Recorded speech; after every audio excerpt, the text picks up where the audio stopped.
பல்லவன் சிற்பிகள் அன்று பண்ணிய சிற்பத்தில் ஒன்று பெண்ணென வந்தது இன்று சிலையே உந்தன் அழகுக்கில்லை ஈடு. என்ன விலை அழகே சொன்ன விலைக்கு வாங்க வருவேன், விலை உயிர் என்றாலும் தருவேன், இந்த அழகை கண்டு வியந்து போகிறேன்.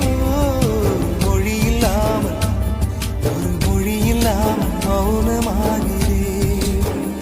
பல்லவன் சிற்பிகள் அன்று பண்ணிய சிற்பத்தில் ஒன்று பெண்ணென வந்தது இன்று சிலையே உந்தன் அழகுக்கில்லை ஈடு. என்ன விலை அழகே சொன்ன விலைக்கு வாங்க வருவேன், விலை உயிர் என்றாலும் தருவேன், இந்த அழகை கண்டு வியந்து போகிறேன்.